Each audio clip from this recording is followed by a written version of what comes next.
Assalamualaikum warahmatullahi wabarakatuh. Selamat malam Ibu Jenny dan teman-teman semuanya. Kami dari kelompok 5 akan mempresentasikan penerapan good governance dalam pemerintahan dan lembaga swasta untuk memenuhi tugas besar 2 mata kuliah kewarganegaraan. Sebelumnya saya akan memperkenalkan anggota kelompok dari kelompok 5. Yang pertama ada Dudi Ahmad, lalu ada Vira Amalia, lalu ada Muhammad Faizal, lalu ada Paulus Arianto, dan saya Nur Hikmah, lalu ada Ahmad Farel, dan yang terakhir ada Putri Hanifah. Lalu materi pertama akan dibacakan oleh Dudi Ahmad tentang apa itu good governance. Terima kasih kepada moderator. Oke, untuk apa sih itu good governance? Lahirnya wacana good governance berakar dari penyimpangan yang terjadi pada praktik pemerintah seperti korupsi, kolusi, dan nepotisme atau KKN. Penyelenggaraan urusan publik yang bersifat sentralisis, non-partisipatif, serta tidak akomodatif terhadap kepentingan publik telah menumbuhkan rasa tidak percaya kepada rezim pemerintah yang ada. Masyarakat tidak puas dengan kinerja pemerintah yang selama ini dipercaya sebagai penyelenggara urusan publik. Jadi, secara umum istilah good dan good government memiliki pengertian akan segala hal yang terkait dengan tindakan atau tingkah laku yang bersifat mengarahkan atau mengendalikan, mempengaruhi urusan publik untuk mewujudkan nilai-nilai tersebut dalam kehidupan sehari-hari.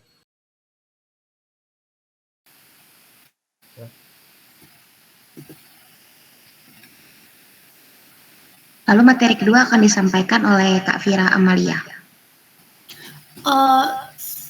Terima kasih kepada moderator. Sekarang saya akan menjelaskan tentang prinsip dan konsepsi good government.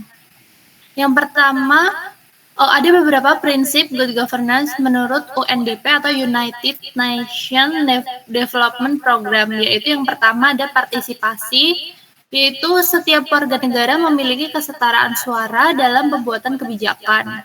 Yang kedua ada ketanggapan atas kebutuhan stakeholder dalam pengelolaan lembaga terhadap prinsip yang sehat dan peraturan perundangan yang berlaku. Yang ketiga ada kemampuan untuk menjembatani perbedaan kepentingan di antara masyarakat agar terciptanya konsensus bersama. Yang keempat ada akuntabilitas, yaitu kejelasan mengenai fungsi struktur, sistem, dan pertanggungjawaban perangkat lembaga kepada stakeholder secara efektif. Yang kelima ada transparansi, yaitu adanya keterbukaan dalam melaksanakan proses pengambilan keputusan dan mengemukakan informasi yang relevan dalam pengambilan kebijakan. Yang keenam ada aktivitas didasarkan pada aturan atau kerangka hukum. Yang ketujuh ada memiliki visi yang luas dan berjangka panjang untuk memperbaiki dan menjamin keberlanjutan pembangunan sosial dan ekonomi. Kemudian yang terakhir nomor 8 yaitu kesetaraan dan kewajaran, yaitu perlakuan yang adil atas seluruh masyarakat dalam memenuhi hak-hak untuk meningkatkan taraf hidupnya berdasarkan peraturan perundangan yang berlaku. Untuk materi selanjutnya akan dibacakan oleh Paulus Arianto. Oke, terima kasih Mbak Nur. Di sini saya akan menjelaskan tentang karakteristik dasar good governance. Ada 3 karakteristik dasar good governance. Yang pertama, diakuinya semangat pluralisme, yaitu pluralitas telah menjadi sebuah keniscayaan yang tidak dapat dielakkan, sehingga mau tidak mau pluralitas menjadi suatu kaidah yang abadi. Dengan kata lain, pluralitas merupakan sesuatu yang kodrati dalam kehidupan. Pluralisme bertujuan mencerdaskan kehidupan melalui perbedaan konstruktif dan dinamis, dan merupakan sumber dan motivator terwujudnya kreativitas yang terancam keberadaannya jika tidak terdapat perbedaan. Lalu karakteristik dasar yang kedua adalah tingginya sikap toleransi, baik terhadap saudara maupun sesama agama, baik terhadap saudara sesama agama ataupun terhadap umat agama lain. Secara sederhana, toleransi dapat diartikan sebagai sikap suka mendengar dan menghargai pendapat, dan pendirian orang lain. Jadi tujuan agama tidak semata-mata mempertahankan kelestariannya sebagai sebuah agama, namun juga mengakui eksistensi agama lain dengan memberinya hak hidup berdampingan dan saling menghormati. Lalu karakteristik dasar yang ketiga adalah tegaknya prinsip demokrasi. Demokrasi bukan sekedar kebebasan dan persaingan. Demokrasi juga merupakan suatu pilihan untuk bersama-sama membangun dan memperjuangkan kehidupan warga dan masyarakat yang sejahtera. Masyarakat madani mempunyai ciri-ciri ketakwaan yang tinggi kepada Tuhan, hidup berdasarkan sains dan teknologi, berpendidikan tinggi, mengamalkan nilai hidup modern dan progresif, mengamalkan nilai kewarganegaraan, akhlak, dan moral yang baik, mempunyai pengaruh yang luas dalam proses membuat keputusan, serta menentukan nasib masa depan yang baik melalui kegiatan sosial, politik, dan lembaga masyarakat.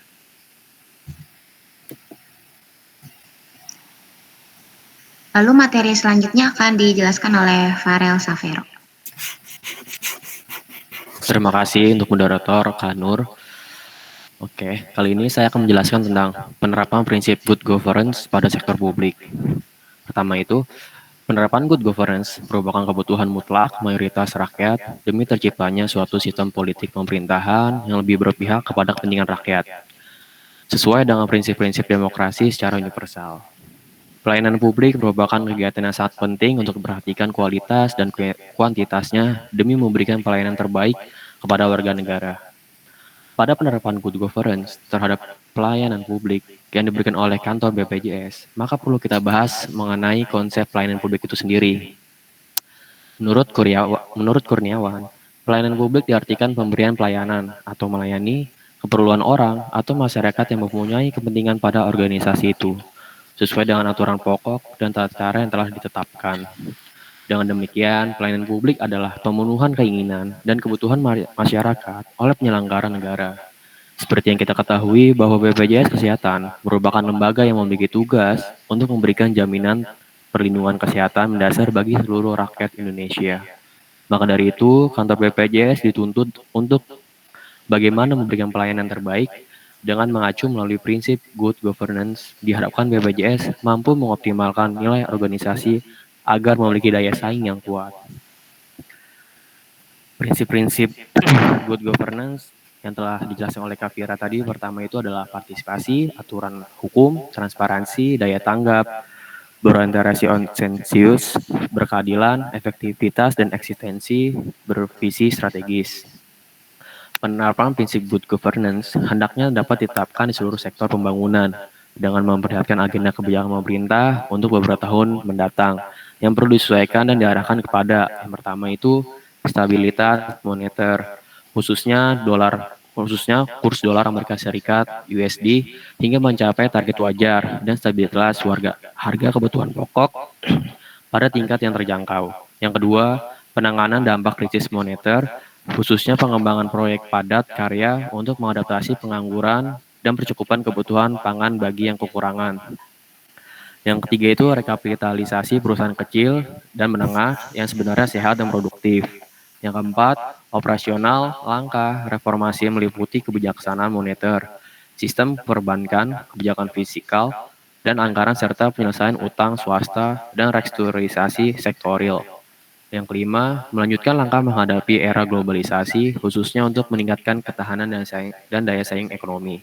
Oh iya, pemerintah yang baik dapat dikatakan sebagai pemerintah yang menghormati kedaulatan rakyat dan memiliki tugas pokok yang mencakup yang pertama itu melindungi segenap bangsa Indonesia dan seluruh tumpah darah Indonesia.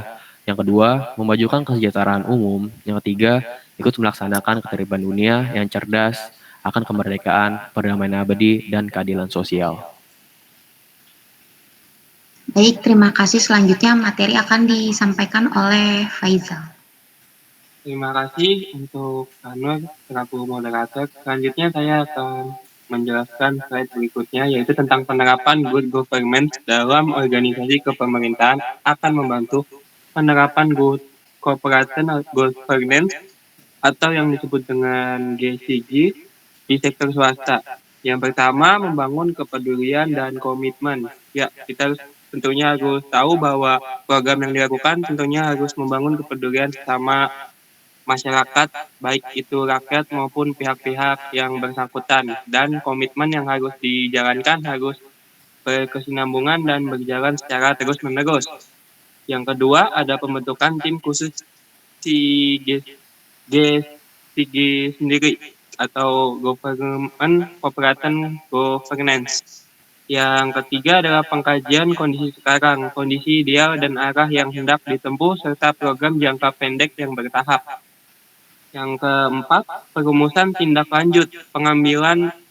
Yang kelima, ada pengambilan keputusan perubahan. Yang keenam adalah sosialisasi tindak lanjut, yaitu sosialisasi yang dilakukan harus ditindaklanjuti secara terus bertahap dan terus-menerus. Yang kelima adalah implementasi, yaitu pelaksanaan dari sebuah rencana atau sebuah program yang harus dilaksanakan. Yang terakhir adalah evaluasi berkelanjutan. Setelah program tersebut sudah dilakukan, seharusnya harus ada evaluasi berkelanjutan dan penilaian terhadap program tersebut. Oke, baik. Materi selanjutnya saya akan menjelaskan struktur organisasi dan manajemen perubahan dalam good governance, yaitu globalisasi dan perkembangan informasi akan mempercepat perubahan organisasi. Dalam rangka menghadapi perubahan yang begitu cepat, maka beberapa hal yang penting dilakukan adalah yang pertama, memelihara kesadaran yang tinggi akan urgensi. Yang kedua, penyusunan peranata organisasi. Dan yang ketiga, perubahan struktur organisasi. Di sini terdapat struktur good governance sebelum dan sesudah. Yang sebelum itu struktur bersifat yang pertama birokratik, yang kedua multi level, yang ketiga disorganisasi dengan manajemen, yang keempat kebijakan program dan prosedur work. Sistemnya itu yang pertama tergantung pada beberapa sistem informasi kinerja, yang kedua distribusi informasi terbatas pada eksekutif, yang terakhir pelatihan manajemen hanya pada karyawan senior. Sesudah perubahan, struktur bersifat yang pertama non-birokratik, sedikit aturan, yang kedua lebih sedikit level, yang ketiga manajemen berfungsi baik, yang keempat kebijakan program dan prosedur sederhana, tidak menimbulkan ketergantungan. Lalu sistemnya yang pertama tergantung pada sistem informasi kinerja, lalu distribusi informasi luas, yang ketiga memberikan pelatihan kepada karyawan yang membutuhkan. Dalam budaya organisasi, yang pertama adalah orientasi ke dalam, yang kedua tersentralisasi, yang ketiga lambat dalam pengambilan keputusan, yang keempat realistis ideologi, yang kelima kurang berani mengambil keputusan. Setelah perubahan di dalam budaya organisasi, yang pertama orientasi keluar, yang kedua memberdayakan sumber daya, yang ketiga pengambilan keputusan cepat, yang keempat terbuka dan berintegrasi, dan yang terakhir berani mengambil resiko. Materi selanjutnya akan disampaikan oleh Kak Putri. Oke, baik. Sekarang saya akan menjelaskan good government dalam rangka otonomi daerah. Dalam rangka membangun good government di daerah, maka prinsip-prinsip yang menopang tegaknya good government harus diperhatikan dan diwujudkan tanpa terkecuali. Penyelenggaraan otonomi daerah pada dasarnya akan terrealisasikan dengan baik apabila dilaksanakan dengan prinsip-prinsip good government. Bahkan sebenarnya otonomi daerah dengan berbagai seluk-beluknya membuka ruang yang kondusif bagi terciptanya good government. Good government dalam tinjauan otonomi daerah merupakan bahasan strategi karena satu, erat relevansinya dengan berkembangnya operasionalisasi manajemen dan administrasi publik. Dua, relevansinya yang nyata dengan upaya membangun sistem nasional yang berdaya saing tinggi dan adaptif dalam memasuki era globalisasi dan liberalisasi ekonomi. Tiga, relevansi yang dengan organisasi sektor publik saat ini tengah menghadapi tekanan untuk lebih efisien. 4. Relevansinya dengan perubahan paradigma pembangunan, yakni dari paradigma rules government menjadi good government. 5. Relevansinya dengan bentuk organisasi birokrasi. Pada masa-masa ini sudah sebaiknya ditinjau dan diarahkan bentuk organisasi yang terbuka, fleksibel, efisien, serta rasional. Baik, atas penjelasan dari teman-teman semuanya, saya akan memberikan kesimpulan untuk mewujudkan good government sekaligus bagaimana upaya sistem pelayanan publik yang berorientasi pada kebutuhan dan keputusan serta kesejahteraan masyarakat, diperlukan tata kelola pemerintahan yang baik dan diperlukan sinergi antar 3 aktor utama, yakni yang pertama pemerintah, private sector, dan yang terakhir civil society. Ketiga aktor ini mempunyai peranan dalam mengelola sumber daya, lingkungan sosial, ekonomi, dan budaya. Lalu slide selanjutnya ada daftar pustaka sebagai referensi kami dalam membuat tugas besar mata kuliah kewarganegaraan. Kurang lebihnya mohon maaf, mungkin sekian dari kelompok 5. Wassalamualaikum warahmatullahi wabarakatuh.